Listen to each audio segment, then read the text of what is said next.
Challenge 2026 is on the horizon with resources by Renae.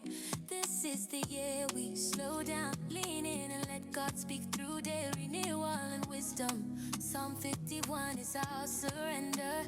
Proverbs is our strategy. The studio is open again, and come along for the journey. Welcome back to Proverbs Challenge year 2026. This is our third year, wrapping it up almost. And we are here with chapter 25, day 25. And I thank you all that have been following us. Thank you for joining us. And I pray that you've been blessed. But we have my dear friend Kristin here with us again. Hi. And yes, we are in the same clothes, so don't worry about it. We did take a shower. Well, we are day 25. How's it going for you? It's going good. That's awesome. I'm so happy to be here. I'm so happy that you are here. Thank you. So let's get right into it, Miss Kristin. Tell us a little bit about 25. Why did you choose 25, or what was God speaking to you regarding this chapter? Yeah, so I actually picked these two chapters because I have this sweet girly that's like my other kid, and she was talking to me. I was telling her about this cool project I was doing, and she said, you should do these two chapters. And then I read them and I was like, you're right. That's what we're doing. So that's how we got here. But we've been talking about renewing the mind, and Yes, we're doing everything based on Psalms 51, Yeah. Psalms 139, and Romans 12 about just making sure we're getting our years set. We're setting the foundation for 2026 with our renewed mind, right spirit, Yeah. clean heart, asking God to search us because He knows. Yeah. He knows. He does Okay. know. So tell us about 25. What you got? Well, okay, so yesterday, we kind of started at the beginning, and I think I'm going to do that again today just Sure. because it's so good. Mhm. Verse 2, it says, "It is the glory of God to conceal things, but the glory of kings is to search things out. As the heavens for height and the earth for depth, so the heart of kings is unsearchable." I think it's so cool the way that to know God it means that you have to really know Him. You have to take the time. Mhm. Absolutely. Absolutely. It's the glory of God to conceal a thing, but it's the glory of kings. And He calls us kings and priests. Mhm. It's the glory of kings to search the thing out. And in doing that, it will test everything that's in here. Right. Absolutely. It'll test everything that's in your heart and your mind, the things you're carrying. Right. Right. Yeah. I know I'm going to jump all the way down to Yeah. verse 21 Okay. because that got me. And again, this is our third year doing it. So it's different things like you mentioned before. We can go through Proverbs chapter after chapter, month after month, Yeah. and something else will hit you depending on where you are in your life, right? So I'm just noticing on verse 21, if your enemy is hungry, give him food to eat. If he is thirsty, give him water to drink. Again, going back to Psalms 51, you can't do this with a bitterness. No. And our apostle talked about bitterness, right? Mm-hmm. And it's the bitter will be better. Yeah. I love that. And this verse definitely talks about how we have to have a clean heart, Right. and dealing and loving our enemies. And God removes that revenge, that anger, especially when people have done something to you. And we don't want to hang on to that. No. We do not want to hang on to that. So it's so important that we continually to ask God, and this is how we can do it. Give them. When we have an enemy, it's almost like you have to be intentional to do something 100%. nice. Yeah. Gotta make that effort. Okay. I'm gonna do it. Okay. Yeah, and it heals your heart when you do that. Absolutely. Because holding on to bitterness and unforgiveness is like letting someone live rent free in your head. It's like, why? That peace, though. Yeah. You don't have any peace. No, with it. it's not worth it. And my piece is everything. So yeah, that you have to be intentional with that. Give him food to eat. Thirsty if he is. Something to drink if they're thirsty. And people will hear me say, you can love people from afar, but I'll tell you one thing: if they are in need, try to meet that need. No matter what they did. I think I think it was Mandisa or Mandisa, and she used to sing with someone else, but she like everybody bleeds red, you know? And that's how we need to live, that we're all the same. We're Yeah. all the same. So Mhm. anything else in that particular? So the verse right before that, and that this one probably just got me because I'm a worship leader, but it said, "Whoever sings songs to a heavy heart." It's like one who takes off a garment on a cold day and like vinegar on side. It's like something about singing breaks those things Oh, that yeah. are heavy in your heart. That's that worship. That worship. Um, Mm-hmm.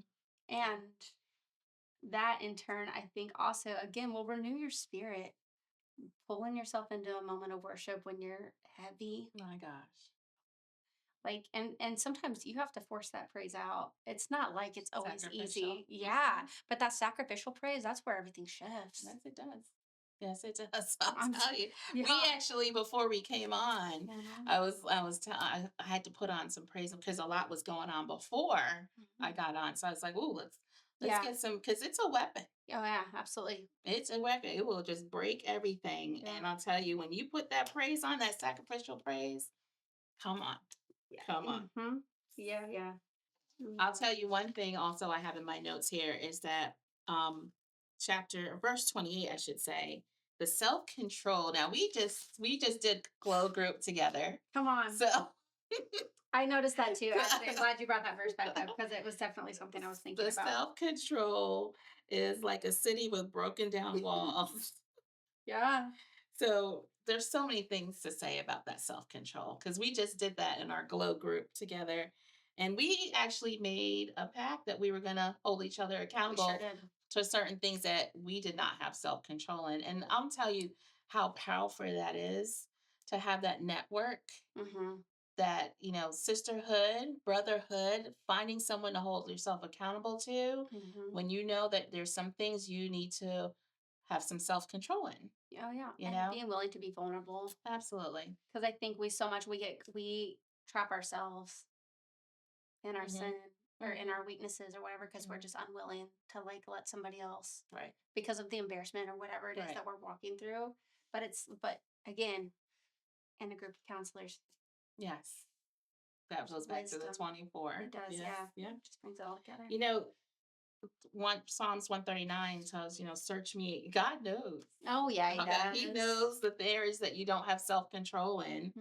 But again, God shows the cracks in our emotional walls and the triggers and all that.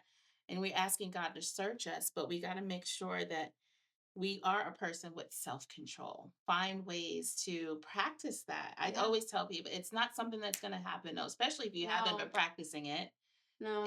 Find something that you can do in, baby steps, little by little. Yeah. And find someone to help you renew that mind that you can have self-control. Was it verse 15 says, with patience a ruler may be persuaded and a soft tongue will break a bone. Yes, I have that circle too. Patience. That's one of the year of our glow group with the fruit of the spirit. Come on. We went through it all, right? And we were able to share. You talked about being vulnerable, being authentic, because none of us arrive. We all have our issues. We all have our issues with self-control, patience, loving our enemies. Yeah. We all have those issues, but this is what I love about the Proverbs. It helps you to have practical ways that you can do that. And we want to be able to live a life that's pleasing to the Lord. Right. And what way to do it through the Proverbs. Yeah. Any closing words on this chapter, Kristin? Let the Proverbs speak to you. Let the Lord talk to you through them. And when he corrects you, listen. Right. That's good. There's a lot in there, and there's a lot that will correct you. And Absolutely. you have every time you're corrected, you have an opportunity to either grow or to stay stuck. And it's completely up to you. And we don't have to do it all at one time. No. Because our God is such a good God. He's a loving Father. He's patient. He's kind. And he's all of it. Thank you, Jesus. So thank you. He is not like us. Right. All right. Thank you, Lord. So, but we just have to remember, he just wants you to surrender and he wants you to draw close to him. Yeah. So we just thank you good. for being here again, Kristin. We're not gonna see you tomorrow with another same clothes on. Don't worry about it. so happy to be We're here. just so glad you joined us for our third Thank year of you. Proverbs Challenge. You're a blessing. I love you so much. I love you. All Thank you right. so Take care. much. God bless. We'll see you again tomorrow with chapter 26. Bye, y'all. Take care. Thank you guys for tuning in to another day of our Proverbs Challenge. A big, big, big thank you to our guest speaker. Take what we talked about, sit with it, journal it, and most importantly, live it out. Wisdom grows when we apply it daily. If you want to go deeper, don't forget about our Proverbs Challenge journal, hard copy for $19.99 and digital copy, which is downloadable for $10, created to help you reflect and stay consistent. You can find this on stand.store/resources by Renae. Every dollar goes straight to Life Skills Academy to support and empower lives. Thanks again for showing up today. We'll see you tomorrow for more wisdom, more growth, and more gems straight from Proverbs. God bless you.